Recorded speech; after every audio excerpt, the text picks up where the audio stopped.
Grace and peace be with you today at the end of September. I'm very pleased to be here today, and I'm very happy to be in Don's church. Whenever I see him, it makes me smile. I wish I knew why. Every time. I've chosen the gospel reading to talk about today.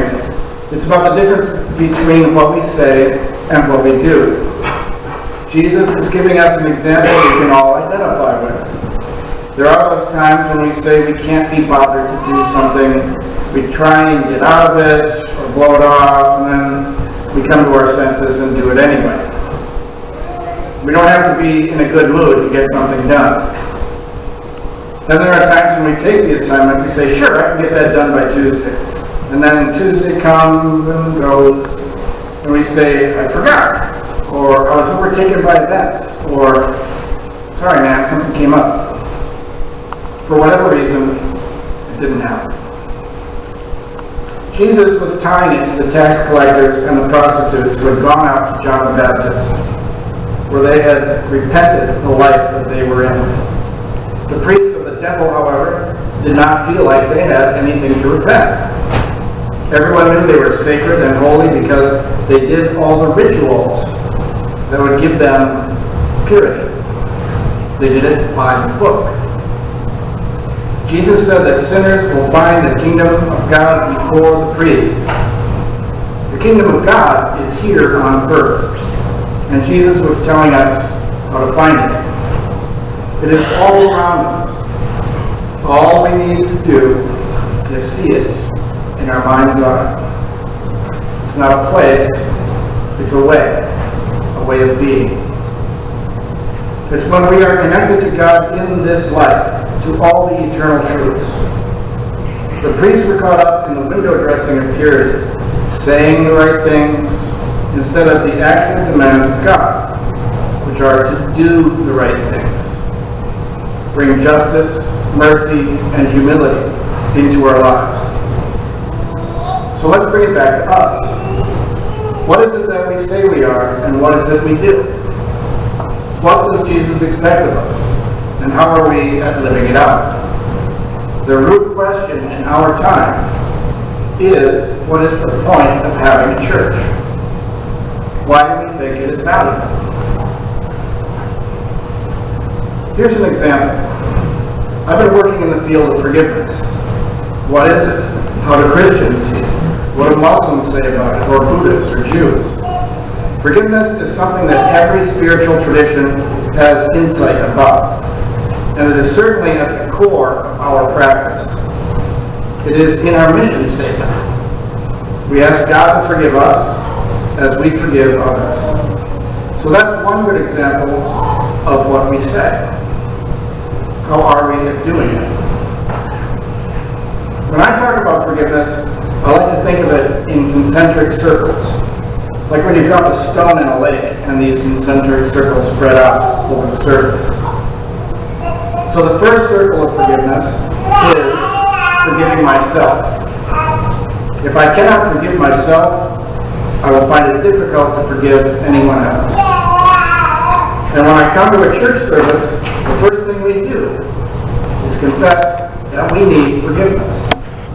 We ask for it, and we are reminded in a collective ritual that God does forgive us. Then we can move on into the service and into the rest of our lives, reminded that we are to extend that forgiveness to others.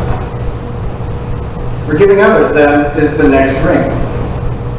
For example, I've been married for almost 30 years. Forgiveness is essential, and it is not an act or an event. It is a way of being. Jesus did not expect us to arrive at perfection. He was teaching us a way to get through life in a loving, compassionate manner, imperfect though we may be. We forgive because we need forgiveness, and it makes life bearable, livable, even enjoyable. God forgives us, and we can pass that blessing on to forgive others. The next concentric circle is the community. I needed a bit of awakening on this one, and I got it from my dad. I didn't get along too smoothly with my dad. He was cranky and sometimes prone to anger. He was not close to his kids because that's how he was raised. Northern Europeans were told to never say anything nice to their kids because they might get a big head. Sound familiar? But he had this. He had his faith life. And I could tell that it made him a better person than he would have been without it. And he knew it. As a young adult, I was church shopping and not satisfied with what I was finding. My dad asked why. I said I didn't like the sermons I heard. And if I didn't like the sermons, I didn't want to go to church. For me, it was an intellectual pursuit, one that could be rewarding, but I was also very demanding. He gave me that look, the one we call the hairy eyeball. Then he said, "That's the stupidest thing I've ever heard." "Thanks, Dad. What do you really think?" Then he said something that made me realize he may be right. You go to church so that you can be blessed, so that you can be a blessing to others, he said. That was a whole new idea. That I did not go to church just to make my life better, but to be put in a frame of mind, into a groove, to actually be a blessing. It had never occurred to me that I could be a blessing. But I can. We all can. So church is not just about the sermon. Fortunately, I found a church where I did like the sermons, and the congregation had a commitment to be a blessing, to be of service to the community. But it started by being a blessing to each other, saying hi, sharing good news and bad, watching each other's kids grow up. I was in the hospital a couple times, and they passed around a sign-up sheet. Who was going to bring a meal over to the Seal household on Monday, and Tuesday, and Wednesday? In the trade, sometimes that's called Jesus au gratin. The gift of food to a family with a health problem, to parents of a brand new baby. Think of how welcome a pan of lasagna is, or turkey tetrazzini. Food is love, as my wife likes to say. And it is something we can do. Some would poo-poo the idea that a meal is a big deal, but it is. Mother Teresa said, "No act of kindness is ever small, because it is an act of love, and that means it is infinite. It is eternal."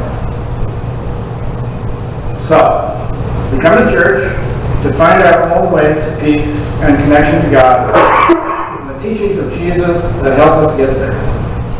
We are forgiven, recharged, and we practice forgiveness on ourselves, our loved ones, on our neighbors. We love our neighbors and bring them lasagna. Then we look around. The next concentric circle is the world we live in, outside of our own congregation. Dr. Martin Luther King Jr. warned us in the 60s that going to church is not enough. It is not enough to sit there and say, "I'm good because I go to church." He called it the anesthetizing security in stained glass windows. We can become hypnotized, assuming that if I keep my soul tidy and stay out of trouble, that is enough. But that's what the priests at the temple did. They were committed to their own purity, instead of going out into a needy world to see who they could help. And we don't have to go around the world to find them. They are on our block. They are in our town. Maybe they need a smile, or a bit of connection, a hello, a joke. Or maybe they need something tangible, like food. You have a food shop here, and that is really great. I know of one in northeast Minneapolis that grew and grew, and they found out that most of their customers were working people who didn't make enough money to eat, even though they had jobs. You give them food, and Food is wealth. There was a Catholic bishop in Brazil, Helder Camara. He served during a military dictatorship. He famously said, "When I give food to people, they call me a saint." Excuse me. When I give food to the poor, they call me a saint. When I ask why they are poor, they call me a communist.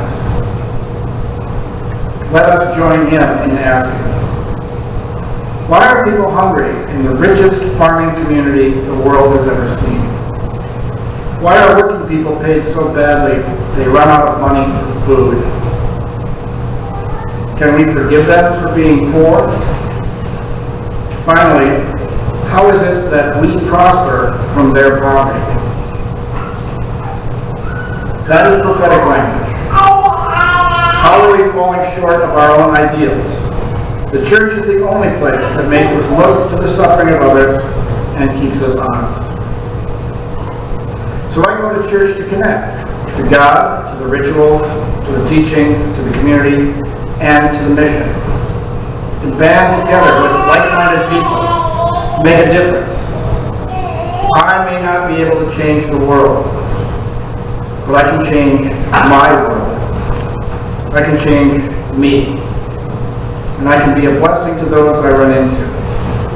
I am an imperfect, frequently mistaken blessing. But a small blessing on a good day nonetheless. And if we all get together over coffee and share some ideas, we can band our energies together and make something happen in our world.